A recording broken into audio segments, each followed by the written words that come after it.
नमस्कार दोस्तों, स्वागत है आपका आज के मुख्य समाचार में, जिसमें सबसे पहले और बड़ी खबर में आपको बताएंगे कि यूएई के साथ मिलकर भारत ने पलटा खेल। डॉलर गॉन रुपया ऑन, अबू धाबी की तरफ मुड़ी मेड इन इंडिया दवा। खबर में आगे जिक्र होगा कि बिहार के बाद अब पूरे देश में एसआईआर कराने की तैयारी। चुनाव आयोग ने 10 सितंबर को बुलाई अहम बैठक। खबर में आगे जिक्र होगा कि ऑपरेशन सिंदूर के तीनों सेनाओं के बीच तालमेल और एकीकरण दिखाया, चेन्नई में बोले वायुसेना प्रमुख। आगे आपको बताएंगे कि अगले विधानसभा चुनाव में टीएमसी का सफाया तय है। भाजपा नेता दिलीप घोष का ममता बनर्जी पर निशाना। और इसके साथ आगे आपको बताएंगे कि दिल्ली राजस्थान के लिए मूसलाधार बारिश की चेतावनी। यूपी, बिहार और पंजाब को लेकर भी नया अपडेट। दोस्तों, हर एक खबर की गहराई में आपको ले जाएंगे, लेकिन उससे पहले आपसे निवेदन की वीडियो कीजिए लाइक और चैनल को सब्सक्राइब करके बेल आइकन दबाकर कमेंट में लिखिए जय हिंद। रुक करते हैं सबसे पहली और बड़ी खबर की तरफ। यूएई के साथ मिलकर भारत ने पलटा खेल। डॉलर गॉन रुपया ऑन, अबू धाबी की तरफ मुड़ी मेड इन इंडिया दवा। जी हाँ दोस्तों, जितनी मजबूत दौलत होगी उतनी मजबूत सेहत होगी। यही बात आज भारत और यूएई की साझेदारी पर सटीक बैठ रही है। एक तरफ जहां अमेरिका ने भारत पर टैरिफ लगाया, तो वहीं दूसरी तरफ भारत और यूनाइटेड अरब अमीरात यानी यूएई ने एक नई पहल शुरू कर दी है, जो न सिर्फ हेल्थ सेक्टर को मजबूत करेगा बल्कि डॉलर की बादशाहत को भी सीधी चुनौती देगी। भारत से अब यूएई को दवाइयां जाएंगी, लेकिन डील डॉलर में नहीं बल्कि भारतीय रुपए और यूएई दिरहम में होगी। ये दोनों देशों की अर्थव्यवस्था को और मजबूत करने वाला कदम है। इसका सीधा असर वैश्विक व्यापार पर भी पड़ने वाला है। भारत और यूएई ने फार्मा सेक्टर में बड़े स्तर पर ट्रेड बढ़ाने को लेकर बातचीत की, और इसके साथ ही एक लोकल सेटलमेंट करेंसी सिस्टम यानी रुपए और दिरहम से लेन देन शुरू करने की मतलब साफ है कि भारत यूएई व्यापार के लिए अमेरिकी डॉलर की ज़रूरत कम होगी। रुक करते हैं अगली ब्रेकिंग न्यूज़ की तरफ। बिहार के बाद अब पूरे देश में एसआईआर कराने की है तैयारी। चुनाव आयोग ने 10 सितंबर को बुलाई अहम बैठक। जहां दोस्तों, बिहार में मतदाता सूचियों के विशेष गहन पुनरीक्षण पर मचे घमासान के बीच निर्वाचन आयोग अब इसे पूरे देश में कराने पर विचार कर रहा है। सूत्रों के अनुसार चुनाव आयोग ने 10 सितंबर को दिल्ली में सभी राज्यों के मुख्य निर्वाचन अधिकारियों की एक बैठक बुलाई है। बैठक में इस मुद्दे पर विस्तार से चर्चा होगी, और इसमें मुख्य चुनाव आयुक्त ज्ञानेश कुमार के अलावा सभी राज्यों के चुनाव आयुक्त और अन्य वरिष्ठ अधिकारी शामिल होंगे। बिहार में चलाया गया एसआईआर अभियान एक राजनीतिक लड़ाई का रूप ले चुका है। RJD, Congress, CPI, CPM, Trinamool Congress, Sapa सहित कई विपक्षी दलों ने बड़ी संख्या में मतदाताओं के नाम मतदाता सूची से हटाने पर विरोध दर्ज कराया है। साथ ही चुनाव आयोग पर कई सवाल उठाए हैं, चूँकि अगले साल पश्चिम बंगाल, असम, तमिलनाडु, केरल और पुडुचेरी जैसे अहम राज्यों में चुनाव होने हैं। ऐसे में चुनाव आयोग पूरे देश में एसआईआर करा सकता है, जिससे सत्तारूढ़ और विपक्षी दलों के बीच राजनीतिक घमासान फिर से छिड़ने की संभावना है। मुख्यमंत्री ममता बनर्जी और तमिलनाडु के मुख्यमंत्री स्टालिन ने एसआईआर अभियान का विरोध किया, जबकि बीजेपी ने चुनाव आयोग का समर्थन किया है। रुक करते हैं अगली ब्रेकिंग न्यूज़ की तरफ। ऑपरेशन सिंदूर ने तीनों सेनाओं के बीच तालमेल और एकीकरण दिखाया, चेन्नई में बोले वायुसेना प्रमुख। जी हाँ दोस्तों, वायुसेना प्रमुख air chief marshal AP Singh ने शनिवार को चेन्नई में अधिकारी कैडेटों के पासिंग आउट समारोह में ऑपरेशन सिंदूर के दौरान वायुसेना, नौसेना और थल सेना के बीच समन्वय की सराहना की। भारतीय सेना के अधिकारी प्रशिक्षण अकादमी में शॉर्ट सर्विस कमीशन के स्नातक अधिकारियों को संबोधित करते हुए air chief marshal AP Singh ने कहा कि ऑपरेशन सिंदूर ने तीनों सेनाओं के बीच असाधारण समन्वय, सशस्त्र बलों और अन्य एजेंसियों के भीतर तालमेल और एकीकरण को प्रदर्शित किया है। जैसे जैसे आप सेवा में आगे बढ़ते हैं, आपको एकजुटता की भावना को आगे बढ़ाते रहना चाहिए। इस साल अप्रैल में पहलगाम आतंकी हमले में दहशतगर्दों ने कम से कम 26 लोगों की नृशंस हत्या कर दी थी। इसके जवाब में भारत ने ऑपरेशन सिंदूर शुरू किया था। भारत ने पाकिस्तान और पाकिस्तान के कब्जे वाले जम्मू और कश्मीर में आतंकी ढांचों पर सटीक हमले किए थे, और इसके बाद हुए पाकिस्तानी आक्रमण के हर प्रयास को हमारी सेनाओं ने विफल कर दिया था। हमारे सशस्त्र बलों ने पाकिस्तानी हवाई ठिकानों पर भी जवाबी हमले किए थे और उनकी कमर तोड़ दी थी। रुक करते हैं अगली ब्रेकिंग न्यूज़ की तरफ। अगले विधानसभा चुनाव में टीएमसी का सफाया तय है। भाजपा नेता दिलीप घोष का ममता बनर्जी पर निशाना। जहाँ दोस्तों, पश्चिम बंगाल में अगले साल होने वाले विधानसभा चुनाव को लेकर सियासी गर्माहट तेज हो गई है। आरोप प्रत्यारोप भी अपने चरम पर है, और इसी बीच शनिवार को भाजपा नेता दिलीप घोष ने मुख्यमंत्री ममता बनर्जी पर जमकर निशाना साधा, और उन्होंने कहा कि आगामी विधानसभा चुनाव के बाद तृणमूल कांग्रेस का सफाया हो जाएगा। उन्होंने अपने बयान में आगे टीएमसी की हालत की तुलना राज्य में पहले कमजोर हो चुकी सीपीएम और कांग्रेस से की। दोस्तों, आपको बता दें कि बातचीत के दौरान दिलीप घोष ने कहा कि ममता बनर्जी की पार्टी अगला चुनाव नहीं झेल पाएगी। ऐसे लोगों ने सीपीएम और कांग्रेस को सबक सिखाया, वैसा ही हाल टीएमसी का भी होगा। उन्होंने कहा कि राज्य में कानून व्यवस्था चौपट है और सरकार भ्रष्टाचार में डूबी है। रुक करते हैं अगली ब्रेकिंग न्यूज़ की तरफ, दिल्ली राजस्थान के लिए मूसलाधार बारिश की चेतावनी, यूपी बिहार और पंजाब को लेकर भी नया अपडेट। जी हाँ दोस्तों, देश में बारिश का दौर थमने का नाम नहीं ले रहा है। बिहार, यूपी, दिल्ली, पंजाब से लेकर कश्मीर तक आसमानी आफत ने लोगों की मुश्किलें बढ़ाकर रख दी है। इस भारी बारिश से निपटने के लिए एनडीआरएफ की टीम पूरी तरह से रेस्क्यू ऑपरेशन में लग गई है और इस बीच मौसम विभाग ने 7 सितंबर के लिए एक बार फिर से कई राज्यों में भारी बारिश की चेतावनी जारी कर दी है। लोगों से सावधान रहने की अपील की गई है। मौसम विभाग के अनुसार दिल्ली में 7 सितंबर को भी दिल्ली वालों को बारिश से राहत नहीं मिलने वाली है। दोपहर या शाम में फिर से मध्यम से भारी बारिश का अनुमान है। वहीं दिल्ली में बाढ़ की ताज़ा स्थिति की बात करें तो यहाँ यमुना का जलस्तर घटने लगा है। जल शक्ति मंत्रालय के मुताबिक यमुना का जलस्तर अब भी खतरे के निशान 205.33 मीटर से ऊपर है, लेकिन शाम तक इसके 206 मीटर के आसपास पहुंचने की संभावना है। रुक करते हैं अगली ब्रेकिंग न्यूज़ तरफ। जेपी नड्डा ने एनडीए सांसदों की डिनर पार्टी रद्द की। पंजाब समेत दूसरे राज्यों में बाढ़ के हालात को देखते हुए लिया गया फैसला। जी हाँ दोस्तों, भारतीय जनता पार्टी के राष्ट्रीय अध्यक्ष जेपी नड्डा ने आवास पर आयोजित होने वाली एनडीए सांसदों की डिनर पार्टी को रद्द कर दिया है। यह निर्णय पंजाब समेत देश के कई हिस्सों में बाढ़ की गंभीर स्थिति को देखते हुए लिया गया है। भाजपा अध्यक्ष जेपी नड्डा के आवास पर शनिवार को एनडीए सांसदों के लिए डिनर पार्टी होनी थी। डिनर का आयोजन उपराष्ट्रपति चुनाव की तैयारियों के मद्देनजर किया जाना था और इसमें प्रधानमंत्री नरेंद्र मोदी को भी शामिल होना था। फिलहाल जानकारी सामने आई है कि भाजपा अध्यक्ष जेपी नड्डा की तरफ से इस आयोजन को रद्द करने का फैसला लिया गया है। दोस्तों, आपको बता दें कि 9 सितंबर को उपराष्ट्रपति चुनाव होने हैं। एनडीए ने महाराष्ट्र के राज्यपाल सीपी राधाकृष्णन को अपना उम्मीदवार बनाया, जबकि इंडिया ब्लॉक ने सुप्रीम कोर्ट के पूर्व जज बी सुदर्शन रेड्डी को मैदान में उतारा है। उपराष्ट्रपति चुनाव जगदीप धनखड़ के इस्तीफे के बाद हो रहे 21 जुलाई की रात को जगदीप धनखड़ ने स्वास्थ्य कारणों का हवाला देते हुए अचानक से उपराष्ट्रपति पद से इस्तीफा दे दिया था। रुक करते हैं अगली ब्रेकिंग न्यूज़ तरफ। मोदी ट्रंप की खास दोस्ती पर टैरिफ की चुनौती, जयशंकर बोले संबंध अटूट। जी हाँ दोस्तों, यहाँ पर विदेश मंत्री एस जयशंकर ने शनिवार को कहा कि प्रधानमंत्री नरेंद्र मोदी का अमेरिकी राष्ट्रपति डोनाल्ड ट्रंप के साथ हमेशा से बहुत अच्छा व्यक्तिगत संबंध रहा है। समाचार एजेंसी ने जयशंकर के हवाले से कहा कि पीएम मोदी अमेरिका के साथ हमारी साझेदारी को बहुत महत्व देते हैं। जहाँ तक राष्ट्रपति ट्रंप का सवाल है, उनके और राष्ट्रपति ट्रंप के बीच हमेशा से बहुत अच्छे व्यक्तिगत संबंध रहे हैं, लेकिन मुद्दा यह है कि हम अमेरिका के साथ जुड़े हुए हैं और इस समय में इससे ज़्यादा कुछ नहीं कह सकता। लेकिन मैं वास्तव में यही कहूँगा, हाल के हफ्तों में भारत अमेरिका संबंधों में खटास तब आई जब ट्रंप ने अमेरिका में भारतीय आयातों पर कुल मिलाकर 50% टैरिफ लगा दिया। 25% टैरिफ बेसलाइन था, लेकिन बाकी टैरिफ यूक्रेन में युद्ध के बीच भारत द्वारा रूसी तेल की खरीद का हवाला देते हुए लगाया गया था। नई दिल्ली ने इस कदम को अनुचित करार दिया था और इससे पहले प्रधानमंत्री नरेंद्र मोदी ने शनिवार को कहा था कि वो भारत अमेरिका संबंधों के सकारात्मक आकलन के लिए अमेरिकी राष्ट्रपति डोनाल्ड ट्रंप की सराहना करते हैं। रुक करते हैं अगली ब्रेकिंग न्यूज़ की तरफ। ब्रिटेन से तिहाड़ लाए जाएंगे विजय माल्या, नीरव मोदी। ब्रिटिश अफसरों ने जेल का किया निरीक्षण। जी हाँ दोस्तों, आपको बता दें कि विजय माल्या और नीरव मोदी जैसे भगोड़े व्यवसायी को लेकर बड़ी जानकारी सामने आ रही है। आपको बता, रिपोर्ट के मुताबिक ब्रिटेन की क्राउन प्रोसिक्यूशन सर्विस के एक प्रतिनिधिमंडल ने हाल ही में नई दिल्ली स्थित तिहाड़ जेल का निरीक्षण किया है।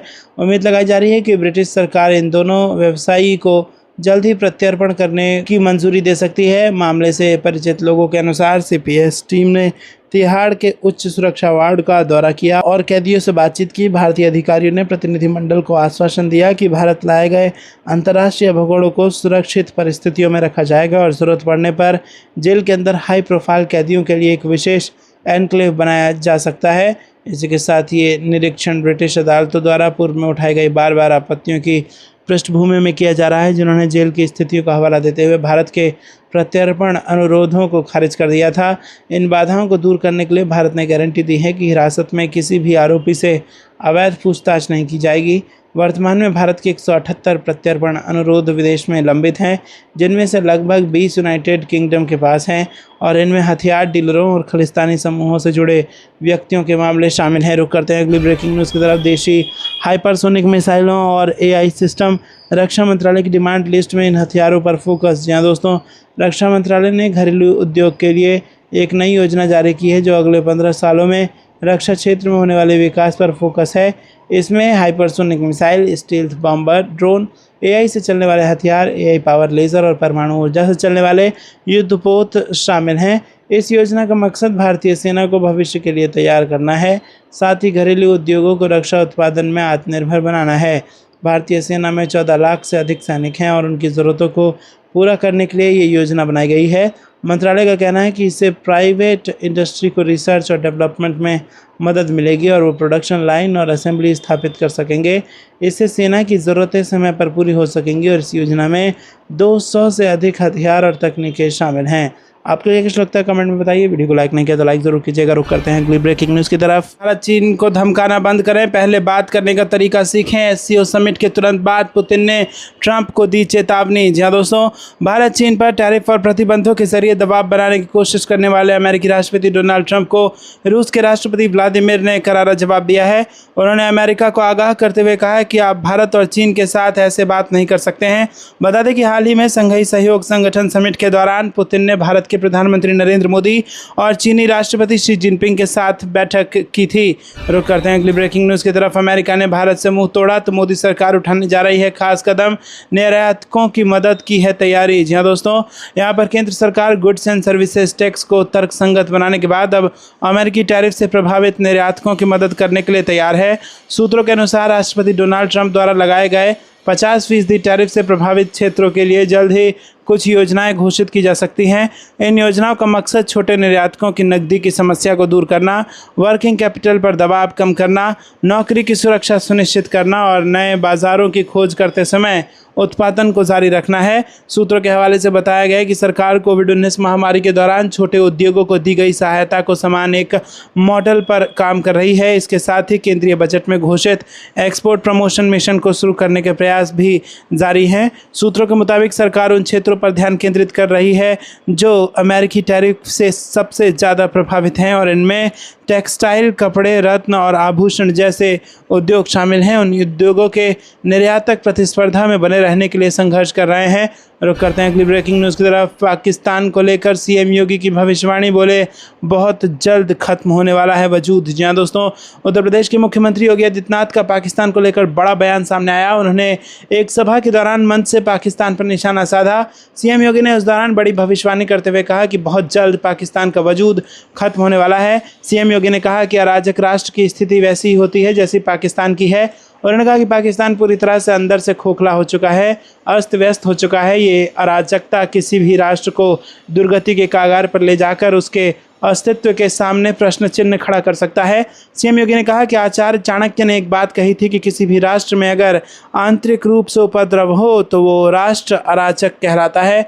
अराजक राष्ट्र बहुत शीघ्र समाप्त हो जाता है। अराजक राष्ट्र की स्थिति वैसी ही होती है जैसे आज आप पाकिस्तान की स्थिति को देख रहे हैं। पूरी तरह से अंदर से खोखला हो चुका है, अस्त व्यस्त हो चुका है। ये अराजकता किसी भी राष्ट्र को दुर्गति के कगार पर ले जाकर उसके अस्तित्व के सामने प्रश्न चिन्ह खड़ा कर सकता है। भारत इस स्थिति से बहुत प्राचीन काल से ही सजग रहा है और सतर्क रहा है। भारत की सुरक्षा के लिए उस तरीके के तौर तरीकों को बनाने की एक प्रवृत्ति भी रही है। रुक करते हैं अगली ब्रेकिंग न्यूज़ की तरफ। बीजेपी और एनडीए की राह पर चले नीतीश, पेंशन बढ़ाने से लेकर बिजनेस लोन देने तक महिला वोटरों को लुभाने में लगे। जी हाँ दोस्तों, बिहार विधानसभा चुनावों से पहले विपक्ष को करारा झटका देने के लिए नीतीश कुमार सरकार ने उसी रणनीति को अपनाया है जो दूसरे राज्यों में बीजेपी और एनडीए के लिए कारगर रही है।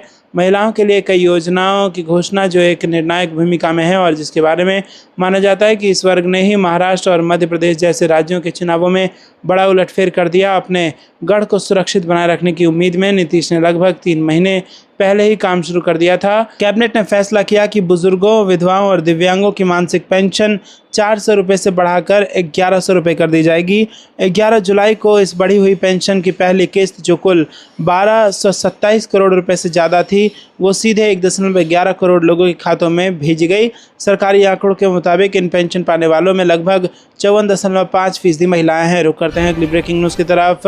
दिल्ली, उत्तराखंड से लेकर राजस्थान तक भारी बारिश की चेतावनी। यूपी, बिहार का भी ऐसा हाल। जी हाँ दोस्तों, देश भर में भारी बारिश का कहर थमने का नाम नहीं ले रहा है। दिल्ली, हरियाणा, पंजाब से लेकर कश्मीर तक जल प्रलय देखने को मिल रहा है।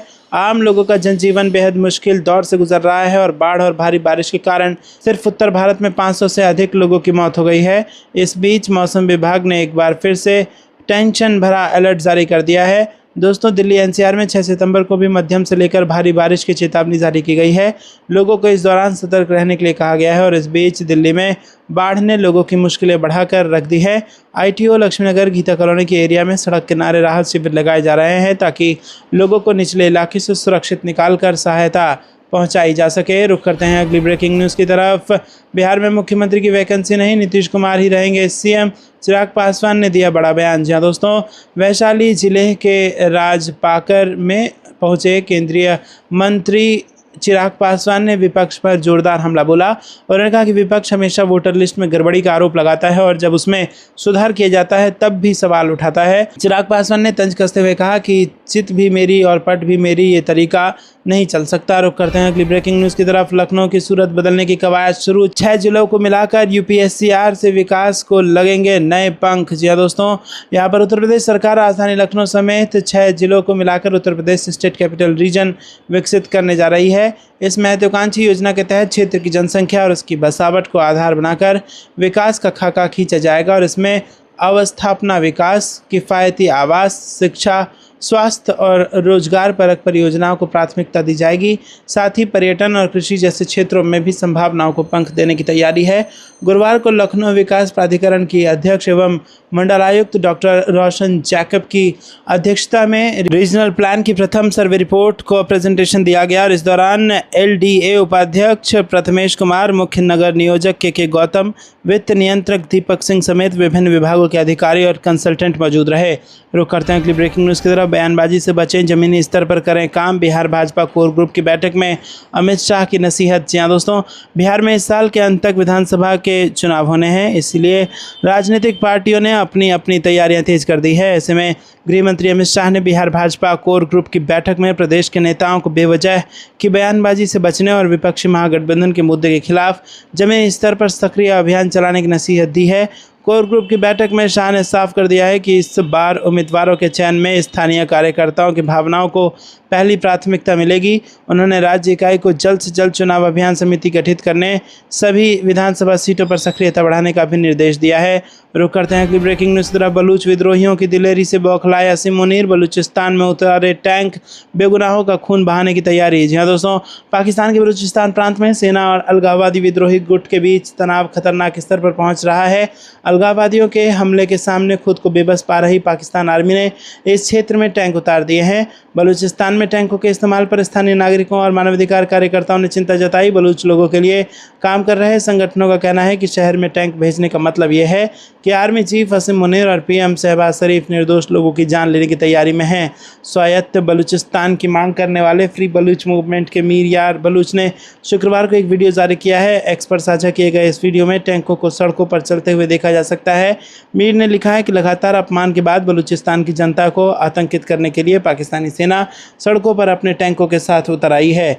रुक करते हैं अगली ब्रेकिंग न्यूज़ की तरफ। अंतरिक्ष में युद्ध की तैयारी, अगली पीढ़ी के टैंक, हाइपरसोनिक मिसाइल यूकैफ जुटाने की तैयारी, भारत का 15 साल वाला मेगा प्लान। जी हाँ दोस्तों, रक्षा मंत्रालय ने अगले 15 वर्षों के लिए रक्षा जरूरतें पूरी करने की एक बड़ी विस्तृत और महत्वाकांक्षी योजना बनाई है। सरकार चाहती है कि आने वाले वर्षों में हमारी सशस्त्र सेना अंतरिक्ष में युद्ध के लिए भी तैयार रहे और इसके लिए आर्टिफिशियल इंटेलिजेंस और बिना पायलट वाले सिस्टम से लेकर डायरेक्ट एनर्जी वेपन जुटाने तक पर जोर दे रही है। रक्षा मंत्रालय आने वाले सालों में परमाणु ऊर्जा से चलने वाले जहाज, अगली पीढ़ी के टैंक, यूसीएवी और हाइपरसोनिक मिसाइलों का जखीरा जुटाना चाहती है। मतलब सरकार सशस्त्र सेना को ताकत के साथ साथ तकनीक में भी आगे रखने की योजना पर काम कर रही है। रक्षा मंत्रालय ने जो योजना बनाई है उस पर कई अरब खरब रुपए की लागत आने वाली है। इसके तहत भारतीय नौसेना के लिए परमाणु ऊर्जा से चलने वाले जहाज़ों के इंतजाम की तैयारी है। साथ ही साथ थल सेना के लिए नई पीढ़ी के टैंक बनाए जाएंगे। ऐसे ड्रोन बनाए जाएंगे जो स्टील्थ होंगे, यानी ये दुश्मन की नज़रों से बचेंगे और ये बिना पायलटों के ही दुश्मनों पर कहर बनकर टूट पड़ेंगे। इसी के साथ इसके अलावा सशस्त्र सेनाओं के लिए हाइपरसोनिक मिसाइलें और लेज़र वाले हथियारों के साथ साथ ड्रोन को मार गिराने वाले एयर डिफेंस सिस्टम भी तैनात किए जाएंगे। आपको कुछ लगता है दोस्तों कमेंट में जरूर बताइए। वीडियो को लाइक नहीं किया तो लाइक जरूर कीजिएगा। रुक करते हैं अगली ब्रेकिंग न्यूज़ की तरफ। अमेरिकी टैरिफ से निपटने के लिए सरकार ने आम आदमी को दी राहत, जरूरत की चीज़ें होंगी सस्ती तो इससे बढ़ेगी डिमांड। जी हाँ दोस्तों, जीएसटी काउंसिल ने आम लोगों के लिए हित में बड़ा फैसला लेते हुए जीएसटी के मौजूदा 4 स्लैब 5%, 12%, 18% और 28% में बदलाव करते हुए इसे 5 और 18% के टैक्स स्लैब में बदल दिया है। इससे ज़रूरत के सामान सस्ते होंगे और टैक्स वसूली की प्रक्रिया में पारदर्शिता आएगी। अमेरिकी टैरिफ का मुकाबला करने के लिए सरकार ने घरेलू मांग को बढ़ावा देने के उद्देश्य से साबुन से लेकर छोटी कारों तक सैकड़ों उपभोक्ता वस्तुओं पर जीएसटी में कटौती कर दी है। दोस्तों जीएसटी काउंसिल ने बुधवार को दीपावली से पहले ही आम लोगों को बड़े गिफ्ट की घोषणा कर दी है, जिससे उनका जीवन ज़्यादा सहज और सुविधाजनक हो जाए। पीएम मोदी ने 15 अगस्त को लाल किले से जिस जीएसटी सुधार की घोषणा की थी, उसका ऐलान बुधवार 3 सितंबर को कर दिया गया। टैक्स स्लैब में पारदर्शिता की वजह से आम आदमी से मनमाना टैक्स वसूलना मुश्किल होगा, जो उनके जीवन के लिए बूस्टर डोज साबित हो सकता है।